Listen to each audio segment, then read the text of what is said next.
Alright, well, I know I've been putting this one off a little bit, and I know it anticipated this at least as an honorable mention, because I didn't really have high expectations for this one. Insidious, Chapter 4. Oh wait, I'm sorry, The Last Key. Yeah, they decided not to call them chapters. This time they just decided to give it a subtitle. And you're probably asking and wondering, is this a sequel to the first two, or is this a prequel, sequel, whatever? Yeah, this series has gotten pretty much out of line here. You know, second one was a sequel, and it sort of jumped back and forth between the first one, and it made sense. But then the third one went backwards. So, yeah, this series, it's chronologically confusing once you think about it. It makes your head spin. And this one, to answer your questions, plain and simply, it is a sequel to the third one. So, again, it's part of the prequel series. So, yep, this is how it goes. 3, Last Key, 1 and 2. That'll solve your problem of confusion right there. So anyway, yes, it does bring back the same main actress that you remember from pretty much all 3 of the films, and those same 2 ghost hunter guys that she, got together. And if you saw the third movie, it follows up with it pretty decently, even though it starts out, and this was actually kind of fascinating for some parts of it, seeing her childhood and everything, what her childhood was like, how her father was an abusive person, and her mother was a little more understanding of what her powers were. So, and that was kind of fascinating.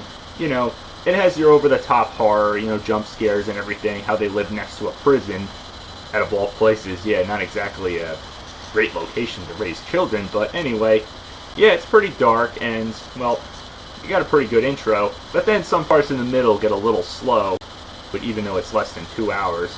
And, like I said, you'd expect some jump scares, which you do get, and it involves her going back to her childhood home, which may seem a little predictable at some parts. She meets up, obviously, with her brother that she hasn't seen in years, and it's an understandable, twisted relationship that they have because, she took off on him and her father and everything. So, yeah, I'm sorry I spoiled a little bit, but, well, I should have probably mentioned minor to moderate spoiler alert on this. But it's a pretty interesting concept, but as I said, there's some slow parts, but it definitely does get somewhere. But I just feel it's not as good as the first 2. And, yeah, I didn't really expect it to be. Like I said, I had low to neutral expectations on this one, but I kind of got what I really expected.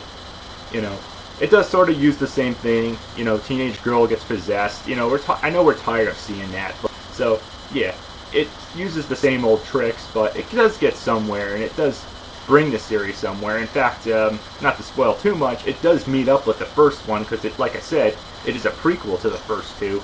So, I'll stop at that point, but you'll see what I mean. It has a good tribute to the, it pays its nods to the first 2 Insidious movies, but, as I said, I'll stop at that point right there and let you see it if you haven't seen it yet. So, otherwise, decent film, not too much to really go crazy about, but it's entertaining for some parts. It gets the job done. It's what you'd expect, and it's what I expected. Good, decent horror. I give it just a 0.2 ear mode, so pretty decent.